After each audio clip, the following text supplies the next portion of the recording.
semesta memberi kehidupan layak ditinggikan. Tanya tak terkoyakkan, dia tak tersandingkan, hanya dia yang sempurna. Masyhur segala perbuatannya, jika dia di sisiku, siapa lawanku? Tiada pernah ku ragu, serahkan hidupku kepadanya, Raja semesta. Walau badai menghadap, ku kan terbang tinggi bersama dia, Raja semesta.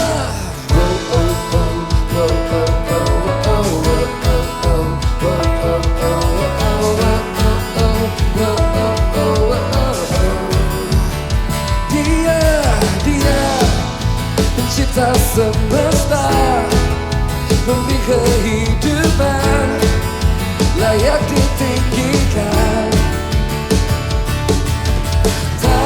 Tanya tak tergoyahkan, dia tak tersandingkan, hanya dia yang sempurna. Masyhur perbuatannya, jika dia di sisiku, siapa lawanku? Tiada pernah ku ragu, serahkan hidupku kepadanya, Raja semesta. Walau badai menghadap, ku kan terbang tinggi bersama dia, Raja semesta.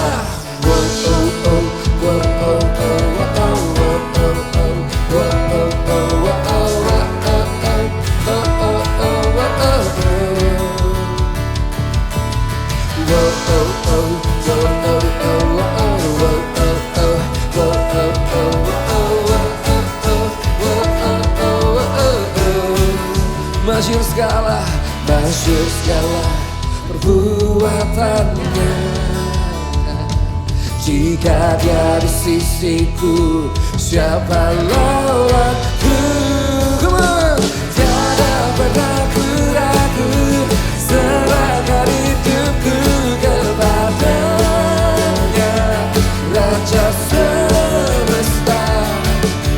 Walau badai menghadap, ku kan terbang tinggi bersama dia, Raja semesta. Tiada pernah ku ragu kepadanya, Raja semesta. Walau badai menghadap, ku kan terbang tinggi bersama dia, Raja semesta.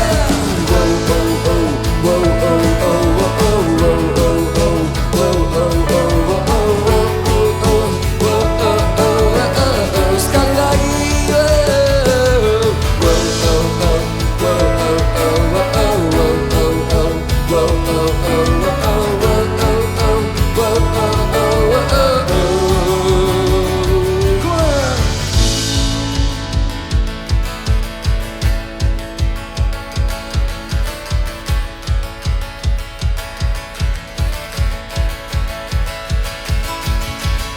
Ku tahu diriku menjadi ciptaan baru, karena kasih-Mu ku akan selalu berserah. Hey, hey Yesuslah Tuhan.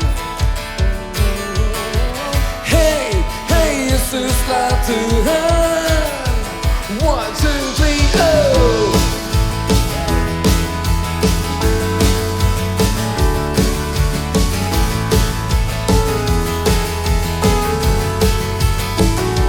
Sama-sama katakan, ku percaya Kaulah Tuhan. mengubah hidup menjadi baru.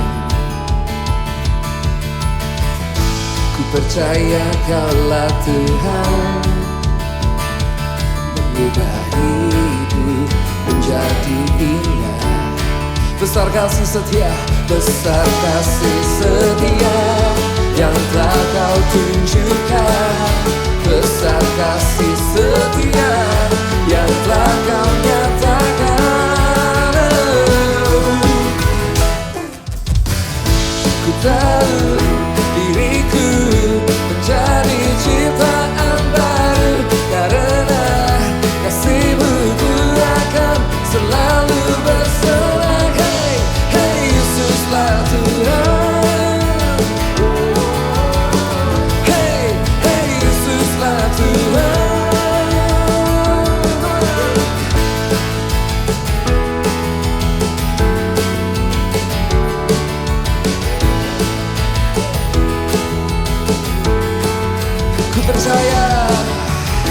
Ku percaya Kaulah Tuhan, mengubah hidup menjadi baru. Ku percaya Kaulah Tuhan, mengubah hidup menjadi indah. Besar kasih setia yang telah Kau tunjukkan. Besar kasih setia yang telah Kau nyatakan. Come on. Ku tahu diriku menjadi ciptaan baru, karena kasih-Mu ku akan selalu bersorak. Hey, hey Yesuslah Tuhan. Hey, hey Yesuslah Tuhan. Come on music.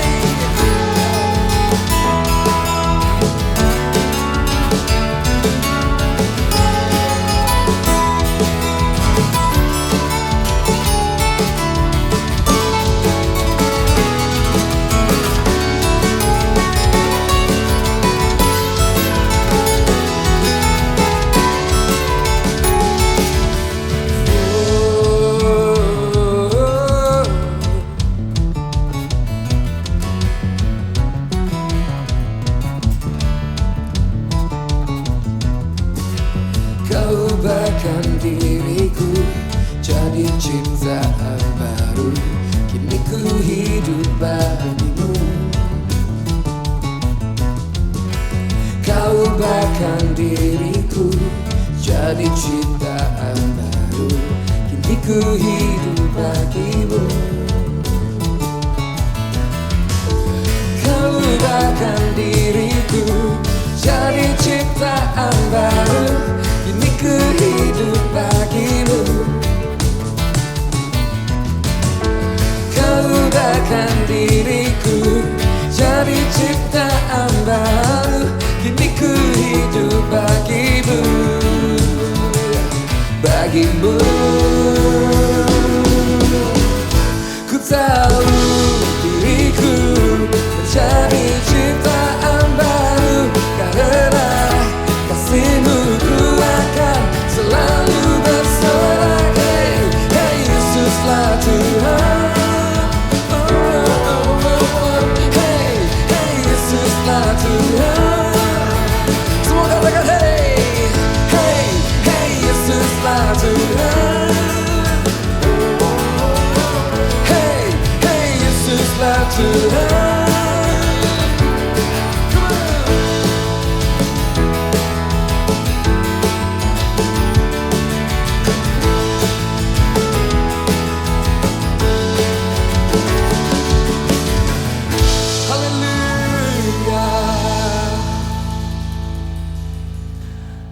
Sungguh kami bersyukur dan berterima kasih Tuhan. Kau sangat baik dalam hidup kami. Thank you Lord.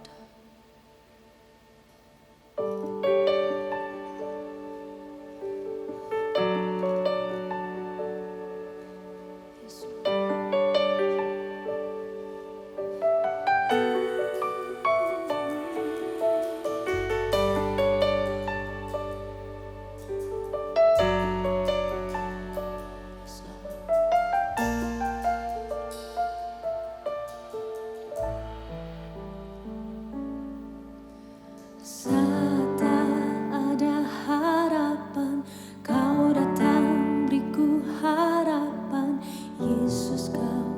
jawaban hidupku.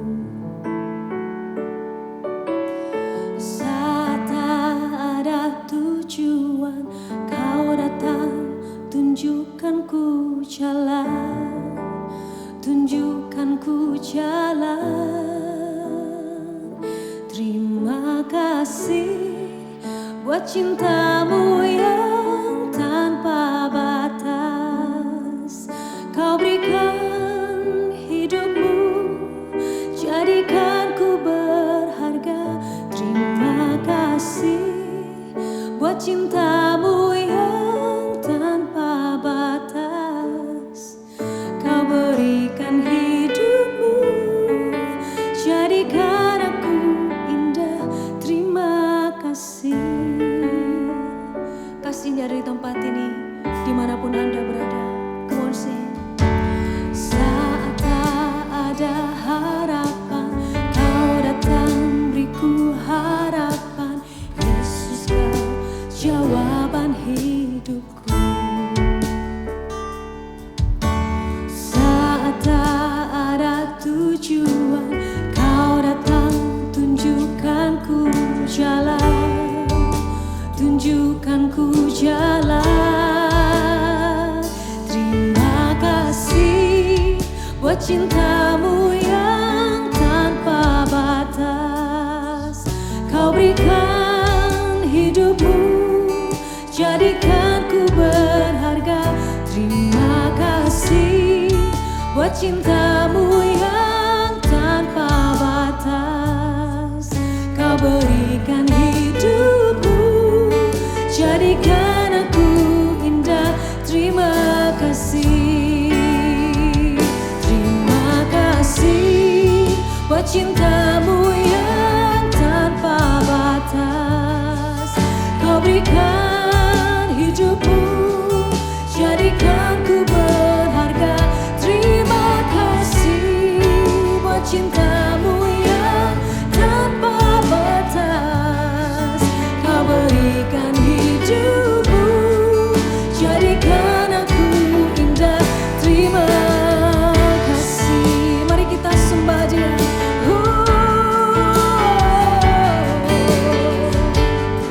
Thank you Lord. Kami bersyukur.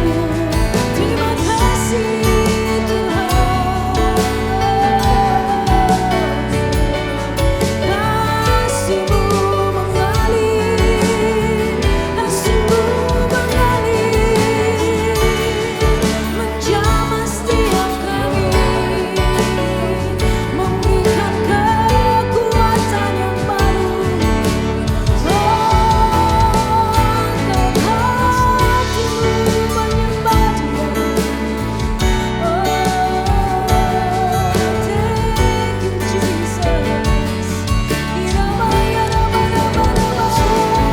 Kami bersyukur, kami bersyukur.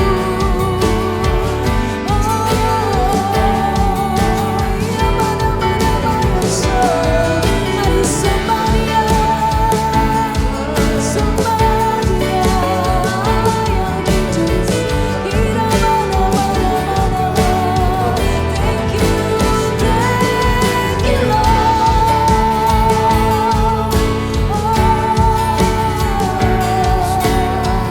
Kasih-Mu menjamah kami Tuhan, kasih-Mu memberikan sukacita.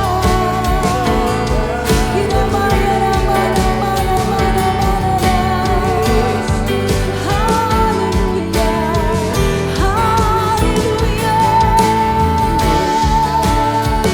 haleluya.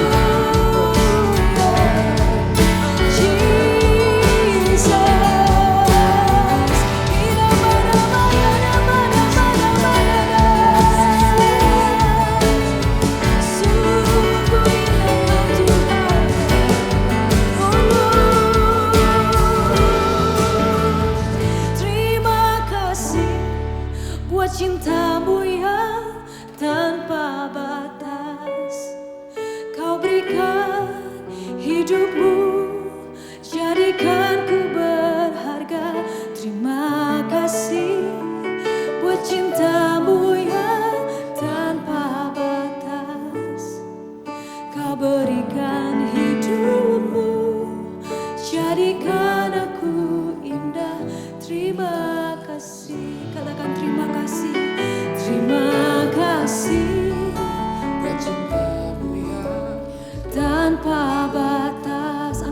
kita menyembah Dia. hidupku. Jadikan ku berharga. Terima kasih buat cintamu yang tanpa batas. Kau berikan hidupku, jadikan aku indah. Terima kasih. Oh, terima kasih buat cintamu yang tanpa batas. Kau berikan hidupku, jadikan ku berharga. Terima kasih buat cintamu yang tanpa batas. Kau berikan hidupku, jadikan aku indah.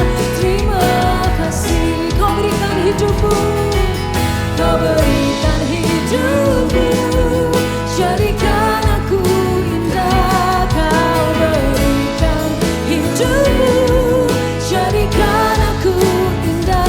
Terima kasih. Haleluya. Haleluya Tuhan, kami mengucap syukur kalau hari ini nanti juga kami akan memperingati pengorbananmu di kayu salib. Tuhan, sungguh kasih-Mu itu dalam, terduga, lebar, tinggi, tidak bisa dijangkau oleh akal budi kami. Terima kasih Tuhan buat kasih-Mu yang tidak pernah berkesudahan, buat kasih-Mu yang tidak pernah gagal dalam kehidupan kami, buat kasih-Mu yang tidak terbatas dalam kehidupan kami. Kami mengucap syukur kalau kami boleh menyembah-Mu pada hari ini. Dalam nama Tuhan Yesus. Amin. Shalom semuanya. Sedang bisa menyapa Anda sekalian, jemaat yang terkasih dimanapun Anda berada. Saya percaya bahwa Immanuel, Allah yang menyertai kita, Jehovah Syama, Allah yang hadir itu juga hadir dimanapun Anda berada. Di rumah Anda, di apartemen, di kos, di ruangan dimanapun Anda berada, saya percaya bahwa Tuhan ada bersama-sama. Tuhan ada di dekat kita. Dan saya percaya juga Tuhan akan menyatakan dirinya secara khusus buat kita masing-masing. Biar jangan pernah kita biarkan menit-menit ke depan ini berlalu begitu saja. Dan kita mau sungguh-sungguh dengan hati yang haus, hati yang lapar akan Tuhan. Kita mengingini Dia lebih lagi. Tidak terasa kita sudah ada di pertengahan tahun 2020, waktu begitu cepat berlalu dan kurang lebih sudah hampir 3 bulan kebaktian online ini berjalan. Tentu kita berdoa biar segera ini berlalu dan kita bisa berkumpul bersama-sama lagi, menyembah Tuhan bersama-sama di satu ruangan yang sama. Nah, Bapak Ibu yang terkasih, untuk Anda yang belum tergabung dalam Connect Group, apa itu Connect Group? Connect Group adalah pelayanan pengembalaan melalui kelompok-kelompok kecil, seringkali disebut kelompok sel di gereja ini namanya Connect Group. Apabila Anda ingin bergabung dalam Connect Group, Anda bisa menghubungi nomor hotline CG, hotline Connect Group yang tertera di layar Anda. Nanti akan dihubungi, nanti Anda akan bisa mengikuti CG secara online. Lalu Bapak Ibu yang terkasih, setelah firman Tuhan nanti kita akan mengikuti perjamuan kudus. Anda bisa siapkan roti dan anggur Anda atau bisa siapkan mungkin kalau ada roti Anda bisa pakai biskuit atau crackers, Anda bisa pakai sebagai pengganti anggur, Anda bisa pakai sirup atau teh dan sebagainya. Siapkan saja. Setelah firman Tuhan kita akan lakukan perjamuan kudus bersama-sama. Dan tiba saatnya juga kita akan memberikan persembahan. Persembahan merupakan bagian daripada ibadah kita, bagian dari penyembahan kita kepada Tuhan. Oleh karena itu, bagi Anda yang ingin memberikan persembahan, Anda bisa mentransfer rekening dana Anda ke nomor rekening yang tertera di layar Anda. Mari kita berdoa buat persembahan kita. Tuhan, kami mengucap syukur buat kebaikan-Mu dalam kehidupan kami. Kami tahu bahwa waktu begitu cepat berlalu, tapi kami tahu Tuhan, kesetiaan-Mu tidak pernah berkesudahan.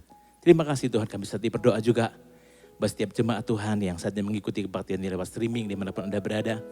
Tuhan, kami berdoa buat mereka Tuhan, baik mereka pelaku usaha, bisnismen, maupun mereka pekerja dan sebagainya. Tuhan tolong, biar lewat situasi ini, lembah ini Tuhan, kami akan bisa melihat kebesaran Tuhan itu lebih lagi dalam kehidupan kami. Tuhan, Kau nyatakan tangan-Mu yang kuat Tuhan atas setiap kami. Kami percayakan pemeliharaan-Mu, perlindungan-Mu, penyertaan-Mu atas kami. Terima kasih Tuhan, berkati setiap bisnis-bisnis yang ada, setiap usaha-usaha yang kami kerjakan, pekerjaan kami Tuhan. Tuhan yang akan menolong kami melewati semuanya ini. Terima kasih Tuhan. Kalau sebentar kami juga memberikan persembahan, Kami mau berikan persembahan ini dengan sukacita di dalam nama Tuhan Yesus. Amin.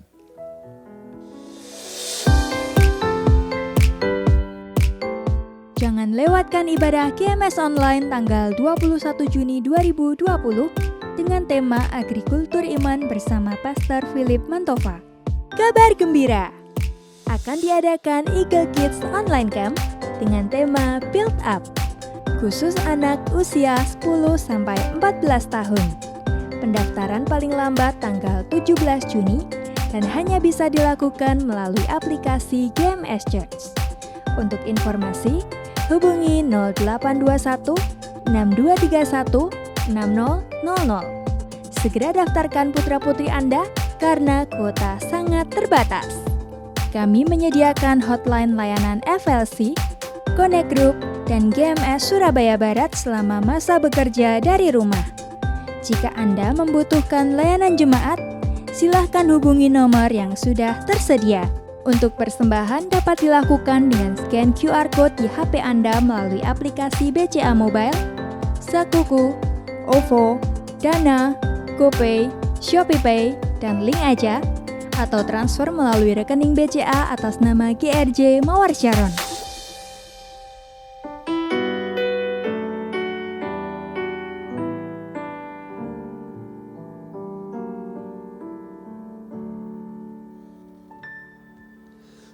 Peluk aku, kasih aku, biar ku merasakan dekapan kasih-Mu. Peluk aku, kasih aku, sungguh ku merindu bersama-Mu Tuhan, yang membuatku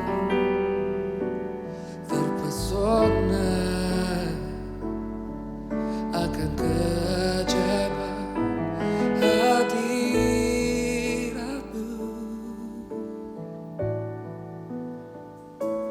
Bukanlah jawaban yang ku perlu, tapi jemahan yang ubahkanku. Bantu diriku untuk merasakan Kau selalu hadir di hidupku. Bukanlah jawaban yang ku perlu, tapi jemahan yang ubahkanku. Bantu diriku untuk merasakan Kau selalu hadir di hidupku. Biar Tuhan memelukmu. Peluk aku, kasih aku, biar ku merasakan dekapan kasih-Mu. Peluk aku, kasih aku, sungguh ku merindu bersama-Mu Tuhan, yang membuatku terpesona akan keajaiban hadirat-Mu.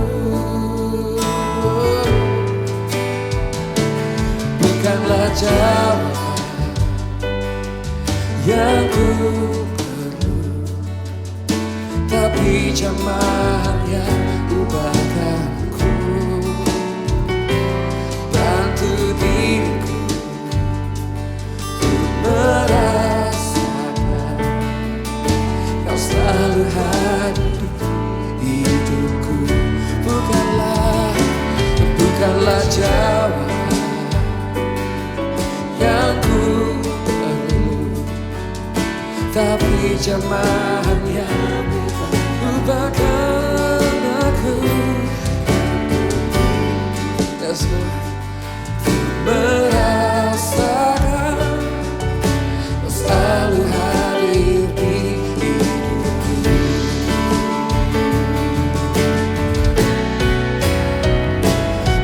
bukanlah jawaban yang ku perlu, tapi zaman yang ubahkan ku. Bantu diri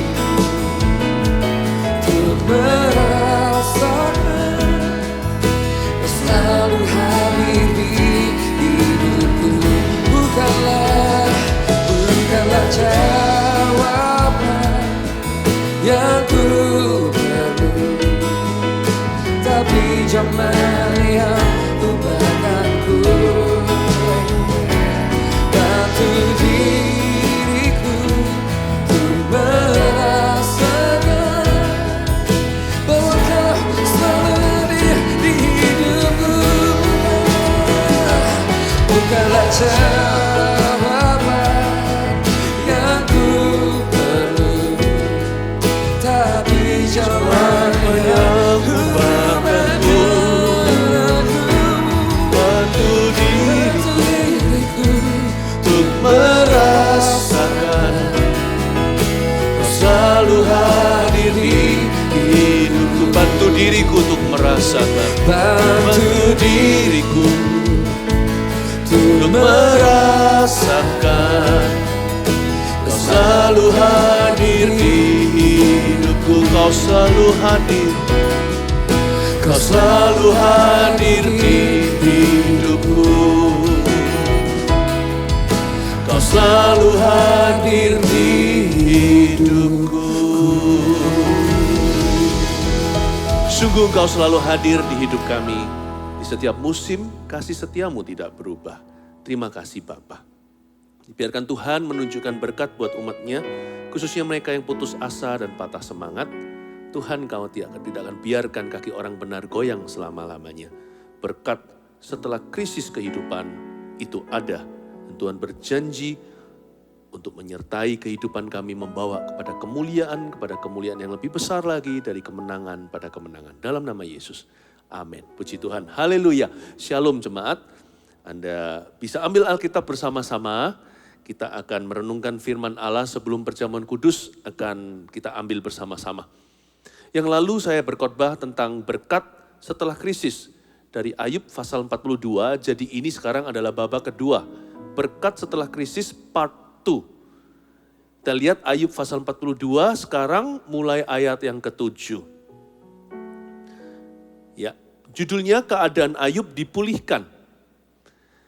Kita percaya ada berkat setelah krisis kehidupan. Ya memang kita ikut Tuhan itu nggak bisa ada maunya atau semau gua. Kita nggak boleh mengutamakan kehendak sendiri tetapi biarkan kehendak Tuhan yang jadi. Tapi Tuhan itu nggak pernah take and take away. Selalu ada give, ada take-nya. Karena Tuhan melatih hidup kita ini seimbang. Dalam kasus Ayub setelah menderita, karena dia menunjukkan kasih yang tidak bergoyang dan kesetiaan pada Tuhan, sekalipun Tuhan sempat harus koreksi sana sini karena namanya manusia, sesaleh Ayub pun tidak sempurna. Tapi ujungnya Tuhan itu memberikan reward atau memberikan upah. Sekalipun kita ini kita itu nggak ada satupun yang layak.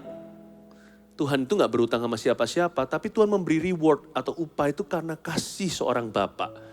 Nah kita lihat bagaimana Ayub ini kondisinya dipulihkan. Tapi yang penting ya, yang pasti, sebelum Ayub mengalami pemulihan yang dahsyat itu, ada satu episode dalam kehidupannya di mana dia dituntut untuk percaya tanpa melihat. Bukan hanya percaya tanpa melihat, tapi justru karena kita nggak melihat apa yang kita selama ini percayai, dibutuhkan kesabaran. Bahkan panjang sabar.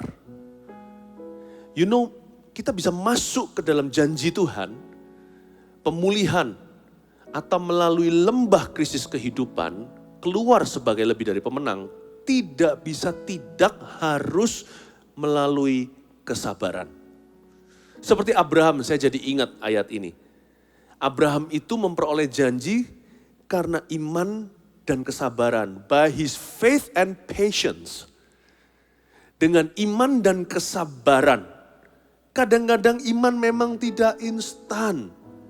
Ada waktu menunggu, makanya ada pepatah menanti-nantikan Tuhan. Tuhan tidak pernah kecewakan orang yang menanti-nantikan dia. Ya, bagian Tuhan tidak mengecewakan, bagian kita adalah menanti-nantikan. Selalu tidak bisa di-bypass, tidak ada jalan pintas. Sometimes, kadang-kadang iman memang tidak instan. Jadi harus belajar untuk sabar. Coba katakan pada orang di sekeliling Anda, ayo belajar untuk sabar. Ya, nah kita lihat ayat 7, bagaimana Ayub pulih. Setelah Tuhan mengucapkan firman itu kepada Ayub, maka firman Tuhan kepada Elifas orang teman, murkaku menyala terhadap engkau dan terhadap kedua sahabatmu. Total ada 3. Ya, karena kamu tidak berkata benar tentang aku seperti hambaku Ayub.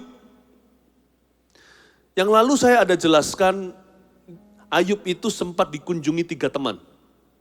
Salah satunya leader di antara mereka adalah Elifas. Mungkin yang paling senior. Ini 3 orang baik sih. Mereka 3 orang yang kenal Tuhan. Karena mereka ternyata mendengarkan suara Allah, meskipun dalam bentuk teguran. Ya, mereka juga domba-domba Kristus di perjanjian lama. Karena domba mengenali suara gembalanya. Tapi Tuhan tegur mereka. Tuhan menyebut mereka tidak berkata benar tentang Tuhan. Mereka tidak bisa mewakili Tuhan kepada Ayub dalam waktu Ayub mengalami sengsara dan di dalam pencobaan. Ya, nah 3 orang teman ini bukannya menghibur Ayub, malah justru menuduh dia pasti ada buat salah, kok apes melulu. Nah untuk itulah Tuhan agak marah. Tuhan bilang sama mereka, kamu itu gak berkata benar tentang saya. Ya, saya kasih rangkuman cerita karena yang saya cover tentang kitab Ayub sejak lembah korona ini adalah pasal 1-2, lalu pasal 42. Di tengah-tengah itu ada banyak babak yang luar biasa.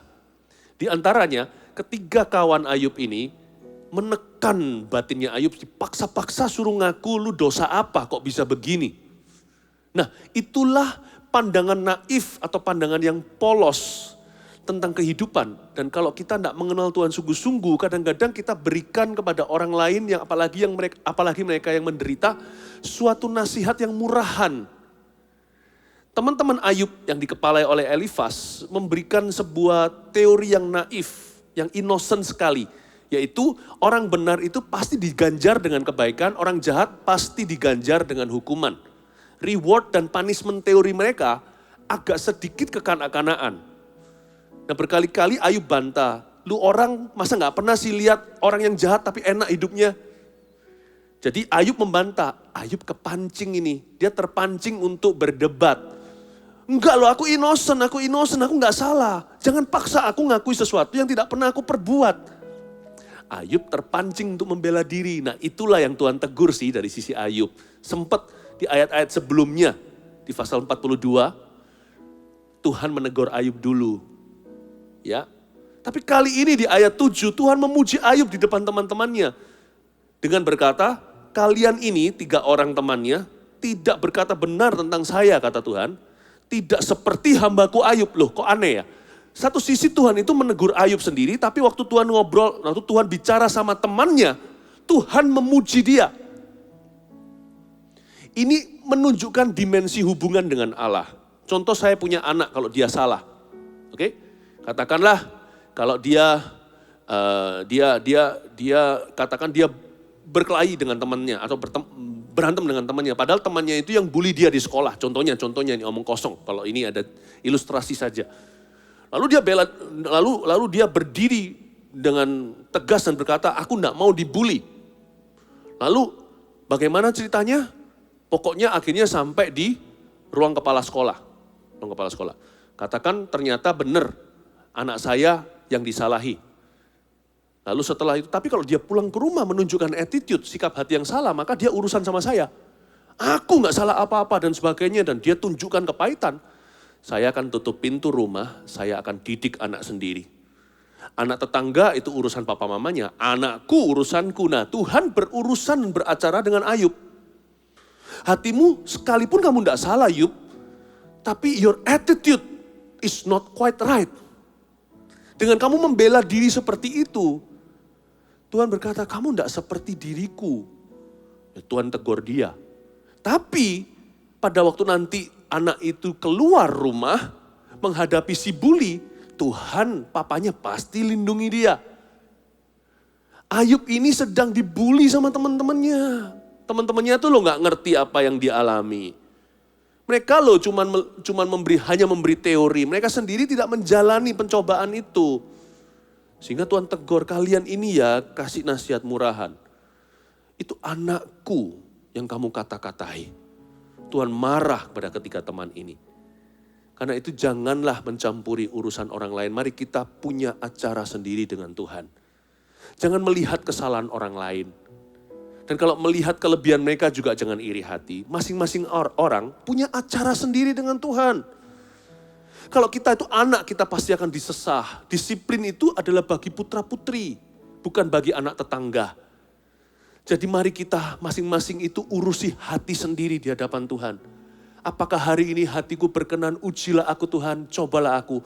Apakah aku berkenan di hatimu? Tunjukkan apakah ada jalanku yang serong. Tolong tuntun aku di jalan yang rata oleh karena seteru-seteru atau musuh-musuhku. Tuhan ingin menjalin hubungan yang sangat pribadi.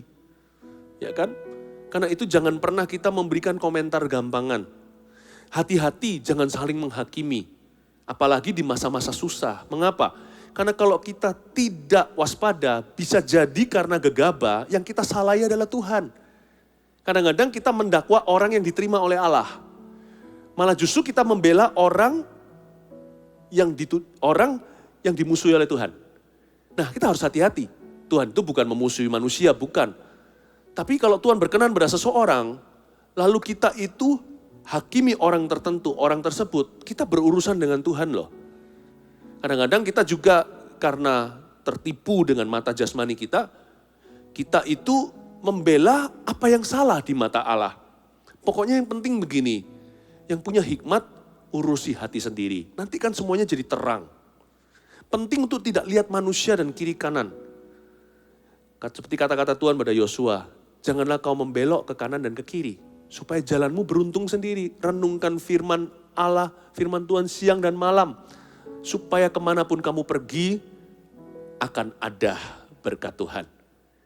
Nah, 3 teman Ayub salah penempatan. Mereka itu menuduh orang yang dipuji oleh Tuhan. Wah, kalau seperti ini sudah melanggar biji mata Allah. Makanya mereka kena getahnya. Di ayat 7 Tuhan tegur, kalian itu salahi Ayub. Dia gak ada salahnya, berarti kalian salahi saya. Dan bahkan Tuhan puji Ayub di atas teman-temannya, kalian gak seperti Ayub. Ya, luar biasa. Allah yang sama yang mengoreksi kita, Bapa yang baik itu juga Bapa yang membela kita. Jangan pernah minta pembelaan, cukup usahakan untuk berkenan. Pembelaan itu datang dari Tuhan. Malah justru kalau kita bela diri, dikoreksi. Seperti Tuhan mengoreksi Ayub ketika dia terpancing untuk melakukan itu. Never, jangan pernah menuntut agar orang lain diganjar. Jangan pernah menuntut agar musuh-musuhmu dihukum. Jangan menuntut Tuhan agar Anda dibela. Cukup senangkan hatinya. Berkenanlah kepadanya. Dengar-dengaran. Tuhan tahu apa yang harus dia perbuat di luar rumah untuk melindungi anak-anaknya. Dari sini saya bisa melihat hubungan Ayub dengan Tuhan Yesus di Perjanjian Lama. Di sini saya juga bisa berhati-hati untuk diri sendiri agar saya jangan sampai mengulangi kesalahan Elifas, carelessly condemning they who are accepted of God. Orang-orang yang diterima oleh Tuhan. Ayat 8. Oleh sebab itu, ambillah 7 ekor lembu jantan. Ini gak murah loh, bayar harga yang mahal. Dan 7 ekor domba jantan. 7 lembu, 7 domba. Dan pergilah kepada hambaku Ayub. Lalu persembahkanlah semuanya itu sebagai korban untuk dirimu. Dan baiklah hambaku Ayub meminta doa untuk kamu. Biar dia bersyafaat untuk kalian. Karena hanya permintaannya lah, permintaan Ayub maksudnya yang akan kuterima. Supaya aku tidak melakukan aniaya terhadap kamu. Wow, diancam sama Tuhan supaya aku jangan menganiaya kalian. Sebab kamu tidak berkata benar tentang aku seperti hambaku Ayub. Yang namanya kesaksian Tuhan itu adalah mahkota orang yang rendah hati. Catat ini. Ya, God's testimony is the crown of humble souls.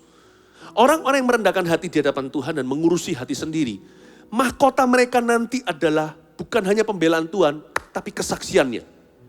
Tuhan yang bersaksi. Jangan sampai kita memuji diri. Tuhan akan berkata kepada kanan dan kiri, dia hambaku. Lihatlah hambaku kepadanya, dia berkenan. Dia adalah anakku. Dia adalah orang pilihanku. Dia adalah nabiku. Biar Tuhan yang berbicara itu, dia adalah hambaku. Kesaksian Tuhan yang penting. Yang penting itu bukan what you think of yourselves atau apa yang Anda pikirkan. Yang penting bukanlah apa yang Anda pikirkan tentang diri sendiri atau apa kata dunia tentang Anda. Sebab ada ujung akhirnya nanti di akhirat yang membuat kita binasa atau selamat. Itu bukan polling, kita ambil suara publik, survei 100 orang, kira-kira berapa yang berkenan dengan Anda, berapa yang gak suka. Bukan begitu. Ujungnya cuma dari satu komentator. Dia bisa berkata, enyahlah, aku gak kenal kamu pembuat dosa. Atau dia bisa berkata, baik sekali perbuatanmu. Good job, well done my servant. Masuklah dalam sukacitaku. Ujungnya cuma itu. Kenapa kita ini berusaha mati-matian dan stres setengah mati atas dasar opini manusia atas kita. Padahal ujungnya yang penting hanya satu saja. Yaitu apa yang Tuhan pikirkan tentang Anda dan saya.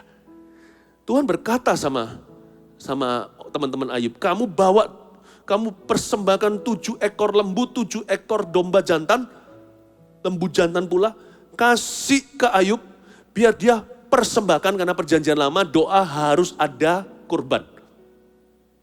Lalu biar dia doakan kalian, entah tumbang tangan atau tidak, biar dia syafaat. Sebab hanya doanya untuk kalian yang akan kudengar. Kalau kalian doa sendiri, gua gak mau dengar, kata Tuhan. Supaya aku jangan aniaya kamu. Kita bisa keluar Ayub 2, Ayub 3, Ayub 4. Tapi karena salah mereka akan mengalami semua malapetaka Ayub. Tuhan ancamkan semua yang Ayub alami akan ditumpahkan atas mereka. Tapi Ayub, karena Tuhan percaya, Tuhan bahkan berkata kepada si jahat, orang ini tidak akan berubah setia. Kalian mau apain dia tetap akan setia padaku. Tapi 3 orang ini bukan lagi setan yang melakukan, Tuhan akan hukum secara pribadi. Ketakutanlah mereka, padahal mereka juga anak Tuhan. Ya. Jadi mereka disuruh mempersembahkan korban lembu dan korban jantan itu, minta Ayub yang doakan. Di luar doa Ayub, aku tidak mau dengarkan. Jadi mereka bisa pergi ke Abraham, andai kata kalau Ayub Abraham tinggal di sejaman. Mereka mau pergi ke Musa kayak kemana, nggak akan didengarkan. Siapa yang kau salahi, kau kembali. Siapa yang kau cemarkan, orang itulah yang akan menguduskanmu. Powerful sekali, saya bisa bayangkan nanti di akhirat ya. Jangan sampai kita jadi orang yang berutang. Makanya itu hati-hati. Sebelum matahari terbenam, itu selalu harus bereskan. I'm sorry, jangan pernah ditunda sampai esok hari.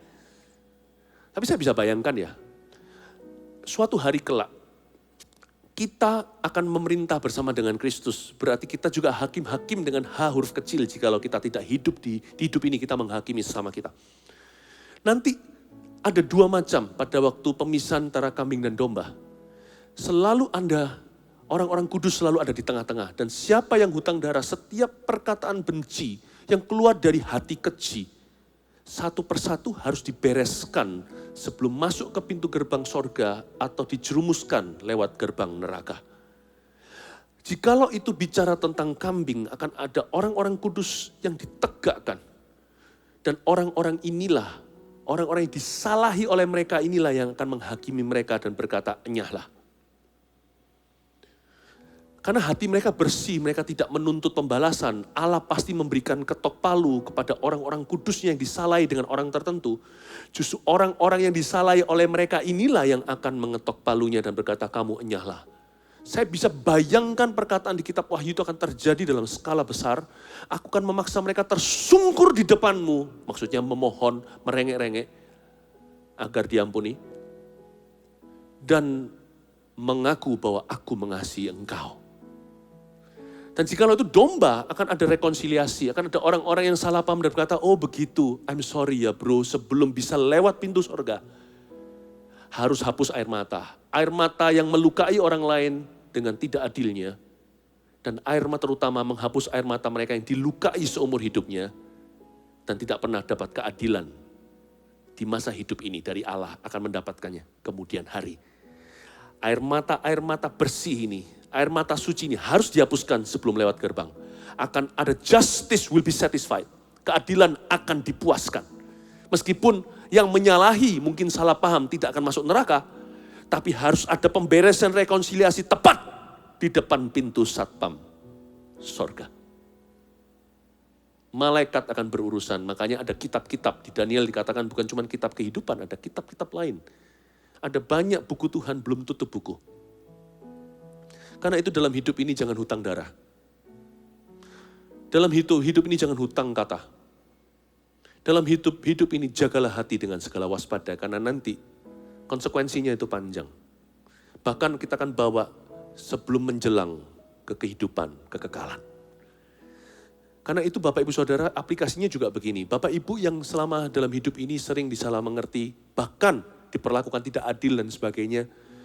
Orang menipu Anda ampuni, ya belajar sih dari kesalahan sendiri kok ceroboh begini. Tapi pokoknya kalau Anda ampuni itu Anda tidak pernah rugi. Saya yakin, asal hati kita itu berpaut pada Kristus, justice for you will be satisfied one day. Tanpa Anda minta, keadilan bagi Anda, bagi kehidupanmu, pasti akan dipuaskan suatu hari. Karena Tuhan yang berkepentingan, bukan dirimu. Karena pembalasan itu milik Allah, bukan milik Anda. Itulah sebabnya jangan benci siapa-siapa. Itulah sebabnya jangan menyimpan kesalahan orang lain. Jangan mendendam, jangan kepahitan. Yang rugi adalah Anda sendiri. Percayakan pada Tuhan, kalau pembalasan itu miliknya, kasih Tuhan apa yang menjadi miliknya. Berikan pada Kaisar apa yang milik Kaisar, pada Allah apa yang milik Allah. Kasih dan jangan ditarik-tarik kembali. Kalau sudah di tangan Tuhan, jangan diklaim. Kalau sudah di tangan Allah, jangan diganggu-gugat. Udah hiduplah free. Udah gak usah, kalau kita sudah upload ke Tuhan, udah jangan di-download lagi, udah langsung free load. Hiduplah dengan bebas hari ini dan ke masa depan. Dengan free spirit, dengan roh yang merdeka. Dengan begitu caranya, hidup kita akan ringan dan enak seperti kuk Tuhan. Ya, dan ini juga suatu pengalaman di ayat 8. Bahwa kalau orang itu berdosanya bersama-sama, nggak sendiri-sendiri seperti Elifas, Bildad, dan ini ketiga teman ini, tiga sekawan, maka mereka juga harus bertobatnya sama-sama. Kita lihat ayat 9, maka pergilah Elifas orang teman, Bildad orang Suah, dan Zofar orang Naamah. Ada tiga, Elifas, Bildad, Zofar. Lalu mereka melakukan seperti apa yang difirmankan Tuhan pada mereka, dan Tuhan menerima permintaan Ayub. Ada tiga temannya, Elifas, Bildad, dan Zofar. Sama-sama fitnah. Sama-sama berdosa. You see, if you sin alone, then you may repent alone. If you sin together, then you must repent together. Saya ulang, jikalau Anda berdosa sendiri, jikalau Anda berdosa sendirian, silahkan bertobat sendirian. Iyalah. Jangan berkata titip doa ya, doakan supaya aku diampuni. Kalau kita salah Tuhan secara pribadi ya kita datang pada Tuhan secara pribadi dong. Meskipun kita bisa didoakan orang lain juga, karena itu sangat menolong. Sangat membantu. Tapi kalau kita berdosanya itu bersama-sama, dan tobatnya juga harus sama-sama. Makanya ada perintah. Kalau itu bicara tentang kepemimpin sebuah negara, maka kalau imamnya berdosa seluruh umatnya. Tapi kalau itu dosanya itu bersama-sama seperti Niniwe gitu, yang Yunus diutus ke situ, mereka bertobat berkabungnya itu sama-sama. Karena seperti Sodom Gomora, mereka itu rame-rame berdosa. Makanya ada perintah. Ada perintah yang mengandung janji, jikalau umatku merendahkan dirinya, korporat, bertobat dari jalan yang salah, memanggil namaku, aku akan mendengar dari sorga, mengampuni dosa mereka dan memulihkan negeri mereka. Ada yang namanya corporate repentance. Kalau itu one family. Kalau itu sama-sama satu kongsian. Kita makan uang orang bersama-sama barengan. Nggak bisa sendiri-sendirian. Kecuali orang itu mati katakan. Atau yang satunya nggak mau, ya sudah Anda bisa lewatkan. Tapi alangkah baiknya kalau Anda berdosa bersama-sama, kita berdosa bersama-sama. Kita harus bertobat bersama-sama. Ketiga orang ini, Elifas, Bildad, dan Sofar, together repent as one. Ini sebuah cerita gimana pemulihan ya. Saya sedang ceritakan perjalanan prosesi Ayub keluar dari musibah, krisis yang berubah menjadi berkat. Kita lihat ayat 10, dan lalu Tuhan memulihkan keadaan Ayub. Wow, di sini mulai pulih. Ayat 10 ini mulai berubah warna nih. Anggaplah televisi tadi hitam putih, sekarang mulai warna-warni. Lalu Tuhan memulihkan keadaan Ayub.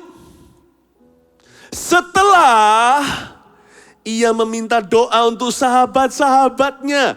Dan Tuhan memberikan kepada Ayub 2 kali lipat dari segala kepunyaannya dahulu. Kapan Ayub dipulihkan? Bukan ketika dia berdoa untuk dirinya. Ayub dipulihkan setelah dia meminta doa untuk sahabat-sahabatnya. It is God's business for us believers, His children, to pray for our foes and our friends as well. Sudah menjadi bisnisnya Tuhan, menjadi kepentingan Allah agar umat percaya, anak-anaknya ini mendoakan musuh-musuh mereka. Dan tentunya teman-teman mereka. Jadi dari sini kita melihat betapa berkenannya doa bagi orang lain. Bukan bagi diri sendiri semata-mata. Ayub itu pulih. Ada before and after atau sebelum dan sesudah. Ya, di sini yang namanya turning point atau titik balik, akil balik Ayub terjadi bukan ketika dia bertobat. Sebelumnya dia berkata, aku duduk di debu dan tanah. Tapi ketika dia melepaskan pengampunan, dan dia diberkati. Jadi 7 kali 70 tadi itu ternyata mengandung berkat ya. Tampar pipi kanan kasih pipi kiri. Ternyata bukan pipi kiri itu dikasihkan ke musuh, pipi kiri itu memberikan kepada musuh itu, waktu kita memberikan pipi kiri kepada musuh, sebenarnya kita mempersembahkannya kepada Allah. Untuk dielus-elus oleh sorga. Sekarang saya ngerti, kenapa kalau ditampar pipi kanan, kita beri, kita menjadi seorang pemberi, pipi kiri. Supaya Tuhan berkati, beri, berkati, beri, berkati. God wants to bless you, forgive. Ampuni. For when you forgive, He will give. Bukankah ada kata give dalam forgive? Kata pengampunan. Oh luar biasa. Hikmat Allah tak terselami. Ternyata setelah dia melepaskan maaf untuk kawan-kawannya. Kalau saya jadi Ayub ya saya pasti tersinggung lah. Itu berminggu-minggu kamu cuma menuduh. Tapi dia ternyata bermurah hati. Makanya Allah berkata, Tuhan Yesus mengajarkan doa Bapa kami, ampuni kami seperti kami mengampuni yang bersalah kepada kami. Lalu dikatakan di ayat berikutnya, penulis Injil menambahkan, sebab barang siapa mengampuni, Allah akan mengampuni. Tapi barang siapa tidak mengampuni sesamanya, dosanya tetap. Dan Ayub setelah meminta doa untuk sahabat-sahabatnya, dia sendiri dipulihkan. Berarti mari kita mulai hari ini jangan egois di dalam sembahyang.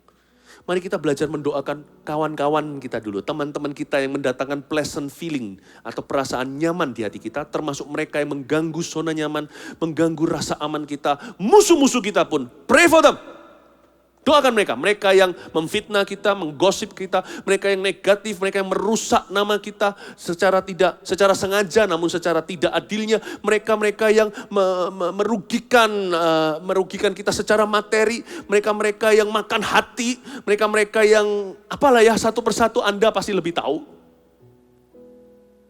Baik mereka itu kerabat, teman, saudara sendiri, suami yang selingkuh atau istri yang tidak setia, atau anak yang bagaimana, atau orang tua yang tidak berfungsi, atau itu sama sekali orang-orang luar yang bukan keluarga, bahkan orang yang tidak kenal, yang membuat Anda jengkel di jalanan, atau orang yang setengah kenal, Orang-orang yang pernah terhubung dengan Anda lewat pekerjaan namun merugikan, whatever it is, apapun itu. Bapak, Ibu, Saudara, doakan mereka. Doakan mereka. Karena orang yang mendoakan orang lain melakukan bisnisnya Tuhan.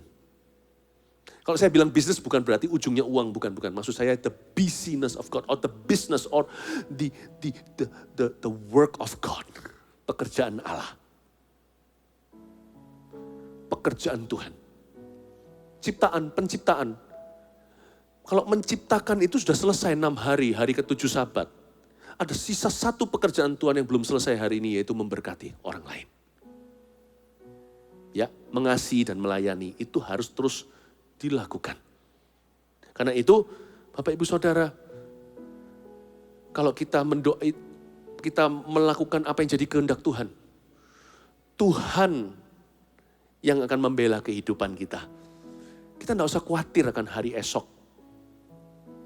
Kalau kita mengangkat beban Tuhan, Tuhan yang angkat beban kita. Bukankah Tuhan berkata, angkatlah beban yang kupasang sebab kuku itu ringan.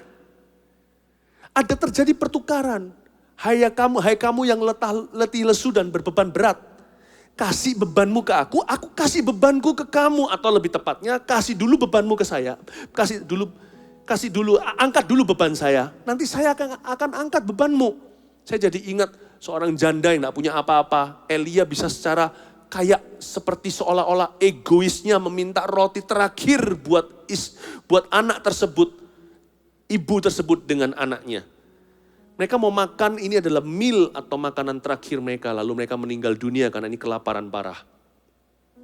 Elisa juga ada cerita seperti itu. Nabi itu berkata, kasih yang ada padamu. Lalu tidak berhentilah minyak itu mengalir di buli-buli mereka. Kadang-kadang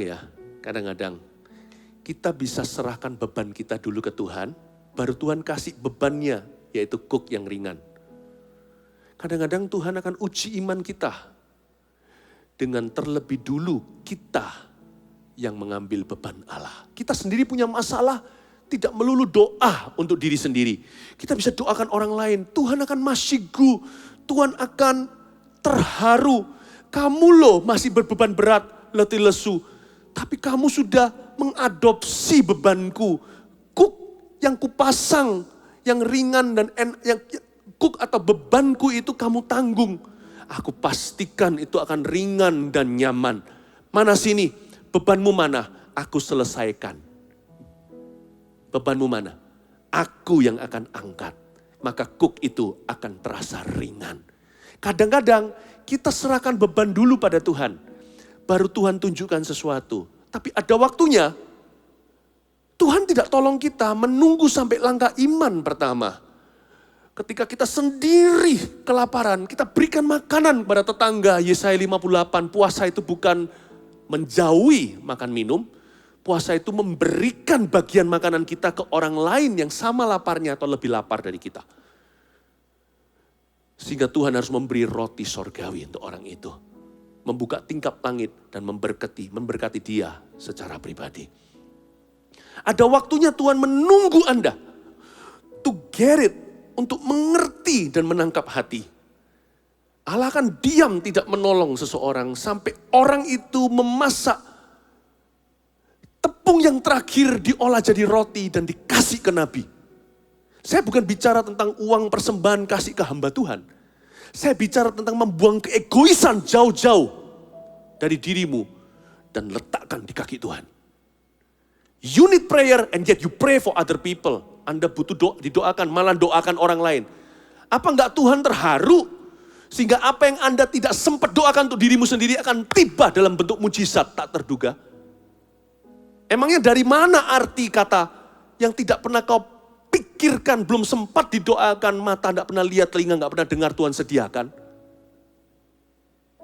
Tuhan terharu dan masyigu. You pray for your friends, I will restore you. And give you what you haven't prayed for you, for yourself. Doakan untuk temanmu, doakan untuk musuhmu. Aku Tuhan akan memberikan kepadamu apa yang belum sempat engkau doakan. Bahkan tidak berani kau sembayangkan. Tidak berani kau doakan di hadapanku. Ini adalah hikmat yang dahsyat. Hikmat yang dahsyat.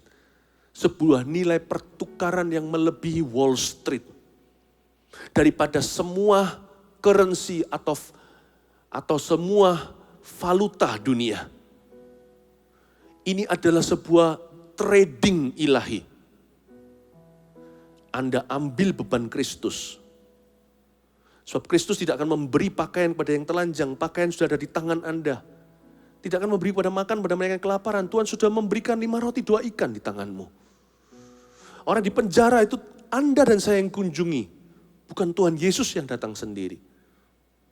Kalau kita bisa ambil beban Tuhan. Karena kunci kerajaan sorga sudah di tangan Petrus dan kita bukan. Masa Tuhan tidak akan buka pintu yang terkunci di depan kita tanpa kita memintanya. Maka itu saya minta hidup kita seimbang. Belajar seperti Ayub. Kunci titik baliknya dia terletak pada dia mendoakan teman-temannya. Padahal waktu dia berdoa, di ayat 10 itu Ayub belum pulih. Waktu berdoa lalu pulih. Jangan tunggu semuanya serba sempurna dan happy. Baru Anda memberkati. Justru sekarang roti terakhirmu itu pakailah untuk memberkati. Kita lihat di ayat yang ke-11. Kemudian datanglah kepadanya semua saudaranya laki-laki dan perempuan. Dan semua kenalannya yang lama dan makan bersama-sama dengan dia di rumahnya. Mereka menyatakan turut berduka cita dan menghibur dia oleh karena segala malapetaka yang telah ditimpakan Tuhan kepadanya. Dan mereka masing-masing memberi dia uang 1 kesita dan sebuah cincin emas. Saya baca ayat 11 ini ya, sempat sekilas terpancing untuk sedikit jengkel sama semua kenalan Ayub. Di mana kalian waktu aku menderita? Kira-kira gitulah kalau Ayub tidak jaga hati dengan segala waspada.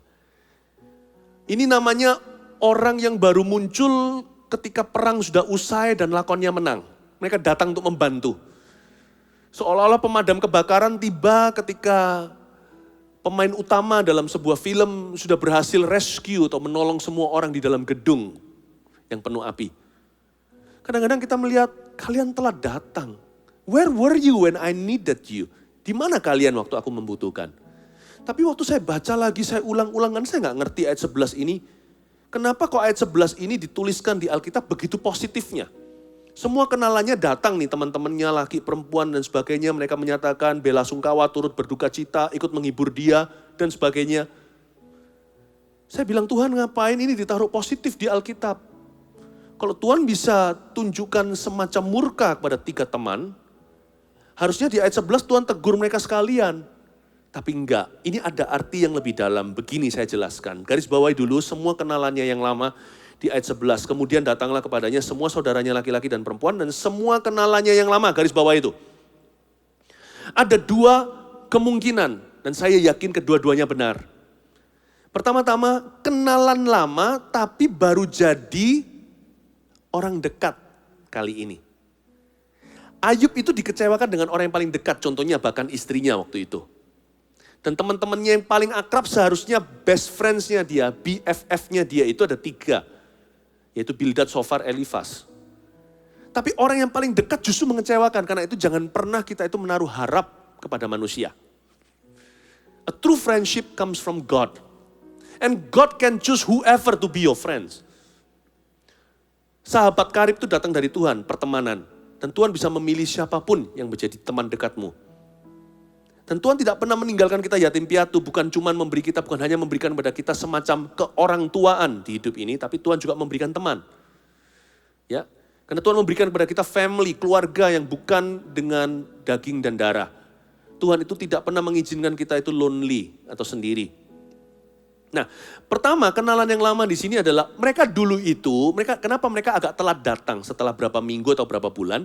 Karena dulu mereka memang kenal, tapi nggak sedekat itu sama Ayub. Ayub dengan kata lain dikasih oleh Tuhan teman dekat yang baru gantikan Elifas, Bildad, dan Sofar. Meskipun 3 teman tadi yang dipulihkan pasti kamsyah, pasti berterima kasih.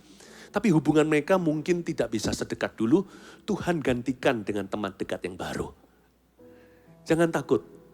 Karena itu juga jangan pilih-pilih, terbuka sama Tuhan Yesus. Ya, jangan cuma cari orang yang populer untuk jadikan rekan atau kawan.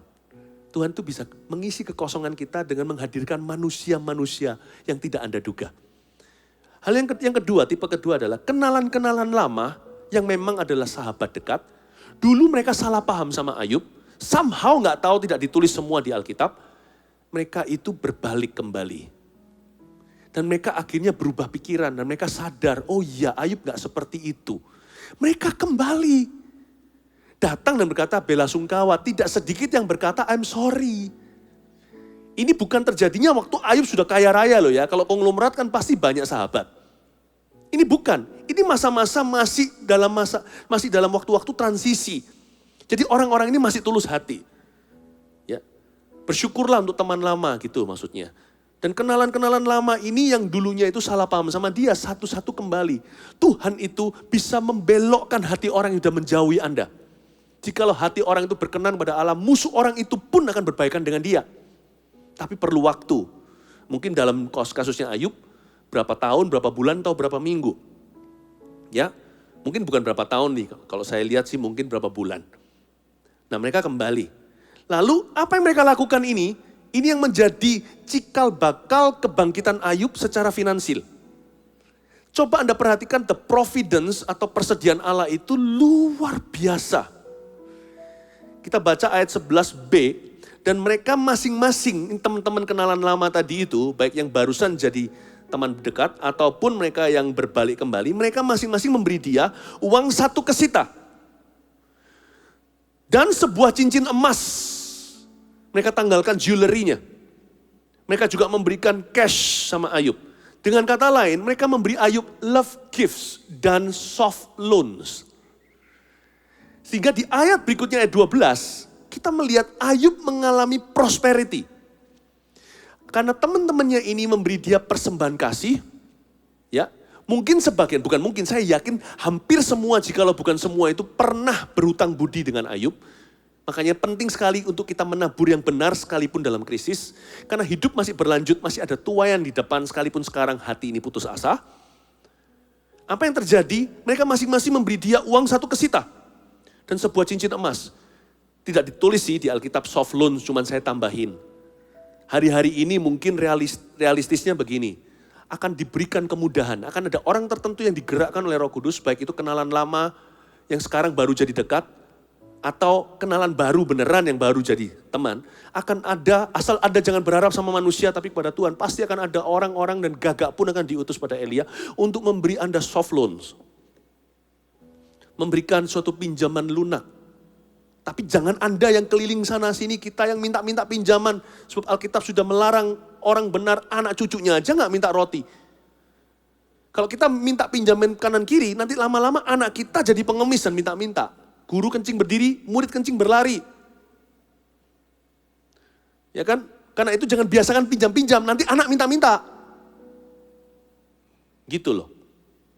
Tapi kalau kita berharap sama Tuhan, anak kita pun tidak akan pinjam uang. Dan hari-hari ini akan ada orang yang dikirim sama Tuhan untuk memberimu soft loans. Kemudahan-kemudahan, kemurahan, kebajikan, kesempatan, bayaran tagihan yang ditunda, atau di waive sama sekali, atau bahkan mungkin cicilan pelan-pelan. Sama-sama bangkitnya, yuk saya bantu you bantu saya, sama-sama kita bangkit, gitulah kira-kira. Tapi tidak sedikit juga yang akan memberimu love gift.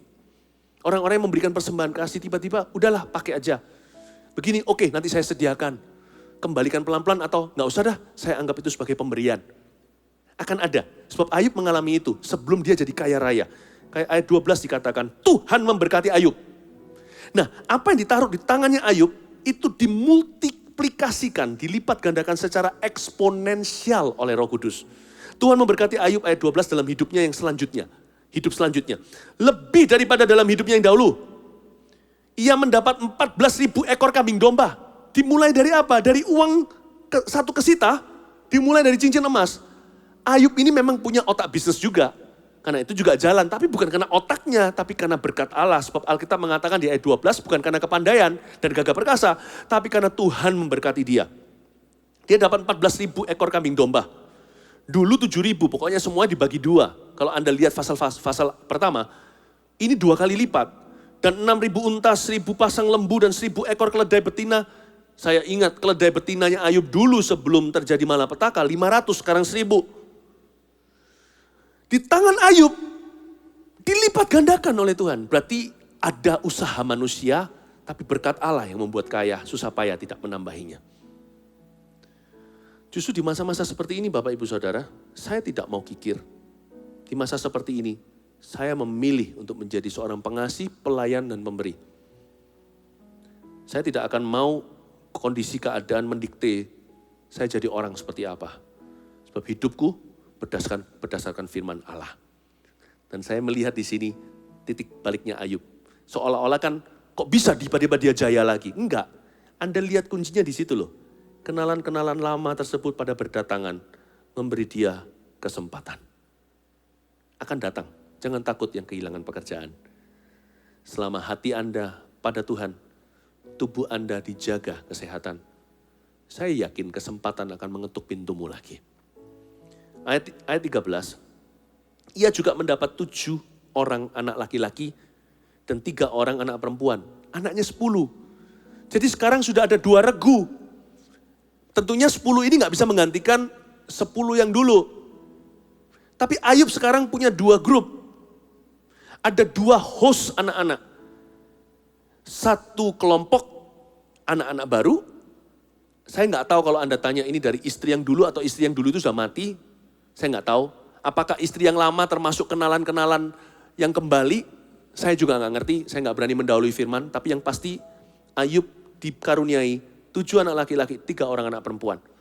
Dulu juga sama kan, 3 anak perempuannya termasuk mereka yang tewas lewat kejadian. Tapi saya mau tunjukkan kepada Anda, bagaimana Tuhan itu menyembuhkan Ayub dari dalam. Dia memberi anak 10 lagi, bukan berarti bisa menjadi ganti. Tapi menjadi kesaksian dari Tuhan bahwa tenang Ayub, duka citanya tetap ada. Dia kehilangan putri-putra, tapi Tuhan seperti berbicara kepada dia. Mereka telah pergi ke tempat yang lebih baik. Di zaman perjanjian lama mereka belum mengerti tentang sorga. Neraka mereka nggak tahu. Mereka cuma taunya Seol atau orang mati itu begitu aja lenyap. Belum ada pewahyuan itu di Taurat. Belum banyak. Tapi Ayub seperti mendapatkan satu penjelasan dari Roh Kudus bahwa anak-anaknya sudah, seperti Tuhan berbicara pada dia, anak-anakmu itu yang sebelumnya yang sudah tewas semua, yang sudah meninggal, dipanggil Tuhan. Mereka sudah bersama dengan aku. Ada sebuah hati penasaran pada Ayub, tanpa kita harus buka di pasal pertama. Ayub itu selalu mempersembahkan korban, jaga-jaga kalau anak mereka itu salah bicara di hadapan Allah ketika mereka berpesta. Namanya orang makan, minum kan pasti ada ngobrol-ngobrol sesuatu, pasti ada teledornya. Nah Ayub itu ada suatu rasa takut karena dia gak ngerti tentang keselamatan seperti kita pahami hari ini di Perjanjian Baru. Jadi dia selalu hati-hati setelah pesta di rumah saudaranya ini, giliran ke rumah saudaranya ini, entar di cicinya, entar di kokonya, entar di adiknya. Dia gak tahu apakah mereka salah di depan Tuhan atau tidak. Dan suatu hari ketika mereka sedang kumpul pesta itu, terjadi suatu bencana lalu mereka semua mati. Jadi Ayub gimana? Pasti tanya. Biasanya dia setelah pesta selalu dipersembahkan korban jaga-jaga. Sekarang ini langsung mati. Gimana? Dia pasti penasaran di hati. Anakku masuk mana? Bukan tentang surga neraka. Apakah anakku berdosa saat mereka meninggal dunia? Tuhan tuh baik ya. Ngasih anak gak tanggung. Dipersiskan angkanya. Seolah-olah 1 tebus 1.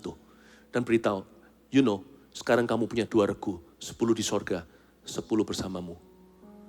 Tuhan kasih angka yang seperti itu sama. Dan bahkan susunannya 3 anak perempuan dulu juga sama 3. Bayangin dibuat sama prosentasenya.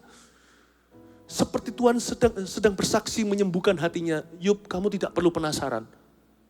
I know your children. Setiap tempat mereka di bumi, ku gantikan 1. Dan mereka yang di sorga bersama dengan aku. Ada hal-hal tertentu di hatimu dan hatiku yang hanya bisa sembuh oleh Tuhan. Dan Tuhan tahu seluk-beluk tempat paling gelap di hati setiap kita. Yang tidak terbuka sama manusia dan bahkan kita juga tidak bisa taruh dan dalam kata-kata atau kita bahasakan. Kita sendiri tidak mengerti di mana letaknya duduk perkara itu. Tapi di hadirat Tuhan bisa sembuh. Tuhan punya dealing dengan manusia itu ajaib. Tuhan punya acara dengan kita itu masing-masing. Begitu jelinya Tuhan tahu di mana isi kekosongan yang hanya Roh Kudus bisa. Dan 3 anak perempuannya itu, kita lihat ayat 14. Dengan ini saya selesai. Dan anak perempuan yang pertama diberinya nama Yemima. Yang kedua Kesya. Garis bawahi nama-nama itu dulu kan ada artinya. Dan yang ketiga Keren Hapuk. Garis bawahi kata Keren aja. Ya. Baca ayat dulu sampai 17. Di seluruh negeri itu tidak terdapat perempuan yang secantik anak-anak Ayub. Dan mereka diberi ayahnya milik pusaka di tengah-tengah saudara-saudaranya laki-laki. Saudara sesudah itu Ayub masih hidup 140 tahun lamanya. Jadi 140 plus waktu itu mungkin dia 670, gak tahu zaman itu orang hidup lebih lama. Kali mungkin dia pokoknya 2 kali lipat kan semuanya usianya juga mungkin dia hidupnya sampai 200-an. Ia melihat anak-anaknya dan cucu-cucunya sampai keturunan yang keempat. Jadi hitung aja kira-kira. Maka matilah Ayub tua dan lanjut umurnya. Dan sekarang dia dapat 10 anak, 7 putra, 7 putri. Anak-anak wanitanya bernama Yemima yang artinya the day atau hari telah tiba. Setelah semalam-malaman dia berkabung. Yemima adalah anak perempuan pertama yang dia manjakan. Nama the day, ya, hari telah tiba. Kesya artinya fragrant atau wangi. Mungkin dia bau sendiri, nafas dan tubuhnya kena berbagai macam penyakit kulit yang digaruk dengan beling segala dan kaca. Bau nanah. Dia kembali bisa dengan pakaian bersih, dengan pewangi, rumahnya segar di pegunungan kali. Dia kembali bisa menikmati kesya atau fragrant atau wangi-wangian. Yang ketiga, Karen. Artinya plenty, restored. Banyak yang pulih. Ya, Karen Hapuk. Ya. Jadi 3 anaknya artinya hari telah tiba. Wangi ya dan banyak yang pulih di hidupku. Itu 3 anaknya menunjukkan 3 anak perempuannya ada namanya disebutkan untuk menunjukkan bahwa Ayub telah keluar dari krisisnya dan semakin diberkati lebih daripada sebelumnya. Saya bernubuat di dalam nama Yesus. Anda juga akan keluar dari krisis ini dan semakin diberkati melebihi sebelumnya. Katakan amin, kasih tepuk tangan untuk Tuhan Yesus. Haleluya, mari kita semua sama-sama kita menghampiri tahta Tuhan. Thank you Jesus. Siapkan hatimu untuk menerima perjamuan kudus ini. Yemima, Kesya, Karen. Hari Tuhan akan tiba bagi setiap family. Dan Anda akan kembali lihat dalam rencana Allah, ada sesuatu yang wangi untuk dirimu. Dan akan ada banyak hal yang pulih di dalam diri Anda, bisnis Anda, hubungan Anda, kerja, dalam studi Anda, dalam segala sesuatu yang kau lakukan. Ada banyak pemulihan dari Roh Kudus. Mari letakkan tangan di hati kita seperti ini. Kita hampiri tahta Tuhan dengan sebuah lagu ini. Thank you Jesus. Makasih Tuhan. Aku percaya berkat-Mu atasku melimpah. Katakan dengan iman, kebajikan, kemurahan. Kebajikan, kemurahan selalu mengikutiku. Ku puji, ku sembah Kau Tuhan. Aku percaya, aku percaya. Berkat-Mu atasku melimpah. Kebajikan, kemurahan selalu mengikutiku. Ku puji, ku sembah Kau Tuhan. Katakan dengan iman, aku percaya. Berkat-Mu atasku melimpah. Kebajikan, kemurahan selalu mengikutiku. Ku puji, ku sembah Kau Tuhan. Serahkan keadaanmu dan dengan iman terima ini. Aku percaya percaya berkat-Mu atasku melimpah, kebajikan, kemurahan selalu mengikutiku. Ku puji, ku sembah Kau Tuhan. Aku percaya, aku percaya berkat-Mu atasku melimpah, kebajikan, kemurahan selalu mengikutiku. Ku puji, ku sembah Kau Tuhan. Yang percaya nyanyikan. Aku percaya berkat-Mu atasku melimpah, kebajikan, kemurahan selalu mengikutiku. Ku puji, ku sembah Kau Tuhan. Kebajikan, kemurahan, kebajikan, kemurahan selalu mengikutiku. Ku puji, ku sembah Kau Tuhan. Kebajikan, kemurahan, kebajikan, kemurahan selalu mengikutiku. Ku puji, ku sembah Kau Tuhan. Ambil roti yang Anda sudah sediakan di rumah-rumah. Mari kita angkat di hadapan Tuhan.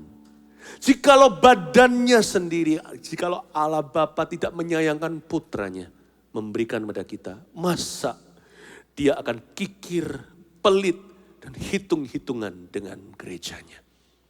Percayalah saudara yang kukasihi, semua jemaat, bahwa Tuhan itu murah hati.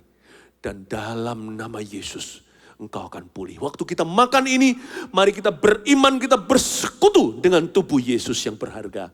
Yang dipecah-pecahkan untuk kehidupan kita. Supaya hidupmu dan hidupku selalu utuh. Makan dalam persekutuan dengan Tuhan, jerih payamu tak akan sia-sia. Siaplah untuk sebuah tuaian. Mari kita makan dalam nama Yesus.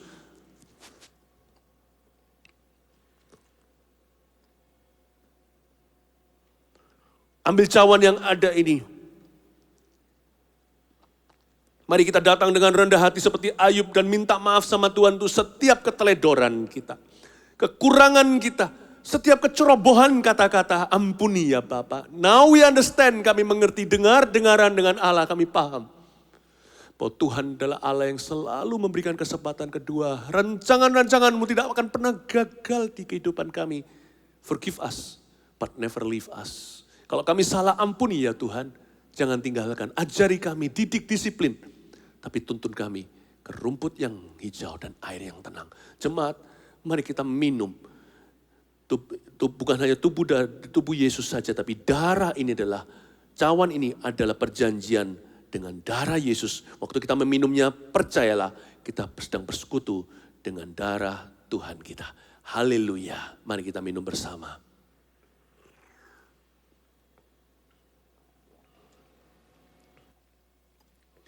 Mari angkat tangannya. Inana maya sande. Shikana maya senaya so. Inana maya sanana maya so. Shikana maya ramaya ramo. Inamaya ralamaya sande. Mari kita semua menyembah. Shikana maya so.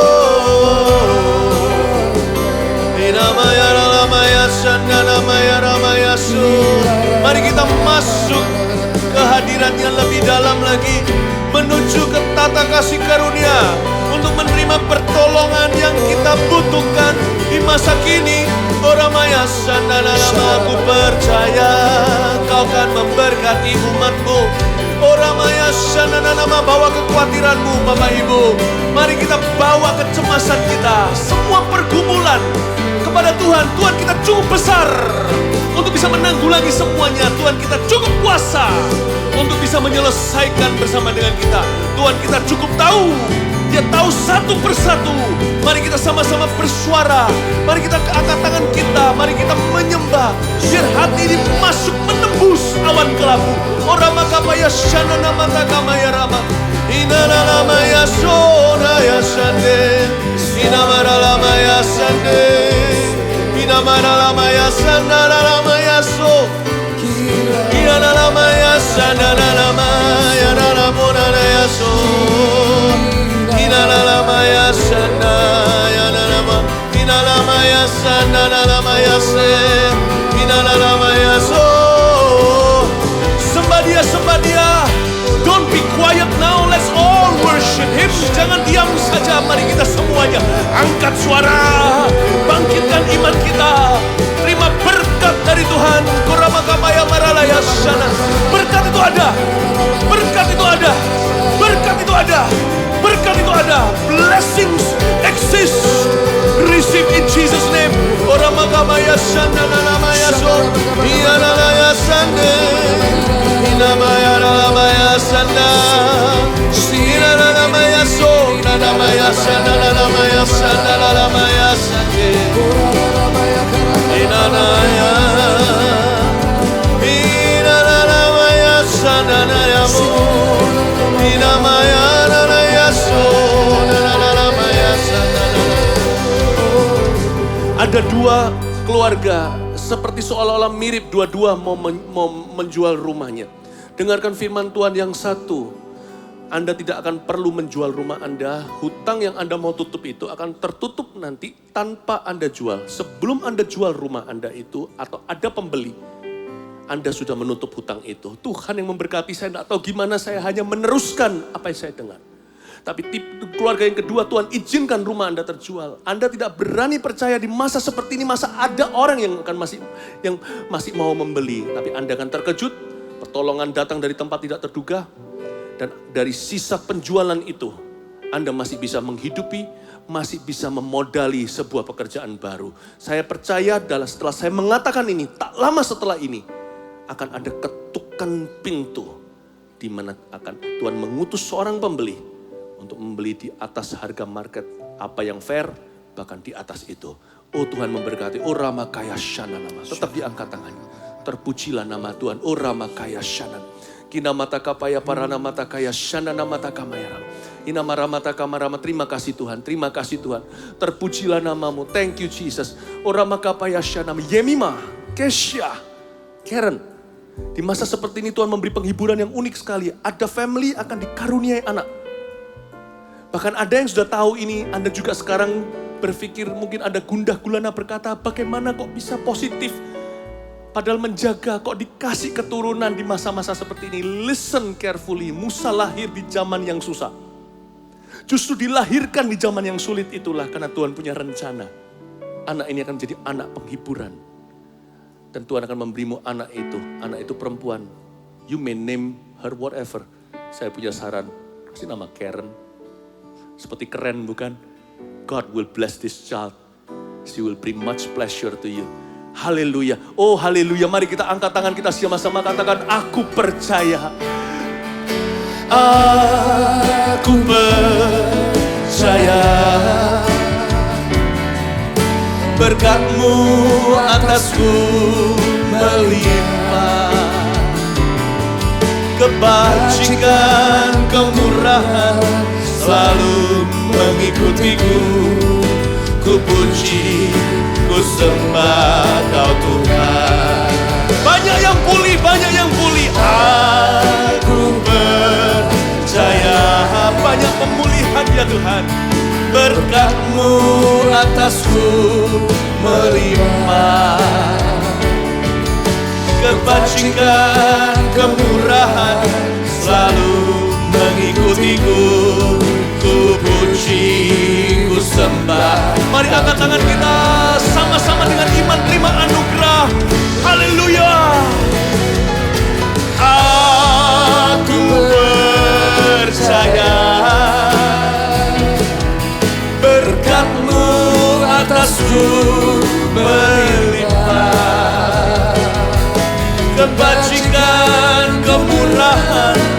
selalu mengikutiku. Ku puji, ku sembah Kau Tuhan. Kebajikan, kemurahan, nubuatkan. Kebajikan, kemurahan selalu mengikutiku. Ku puji, ku sembah. Nubuatkan pada dirimu sendiri. Kebajikan, kemurahan, kebajikan, kemurahan selalu mengikutiku. Ku puji, ku sembah Kau Tuhan. Haleluya, haleluya. Terima kasih Tuhan. Berkat itu ada, berkat itu nyata. Tidak semua orang perlu dinubuatkan, firman adalah untuk semua. Kami semua telah menerima berkat dari Tuhan, anugerah. Masing-masing ada roti sendiri, roti sorgawi buat per family. Terima kasih Roh Kudus, Kau selalu mengikuti kami, menyertai pelayanan kami. Dan setiap jemaat kami di mana mereka berada, Tuhan Allah Roh Kudus, Engkau dekat sekali kepada mereka. Berkat-Mu atas setiap family, mari kita angkat tangan. Berkat dari Allah Bapa, Putra, Roh Kudus selalu beserta denganmu, menjadi milikmu. Terimalah berkat ini dengan syukur di hati dalam nama Yesus. Amin. God bless you.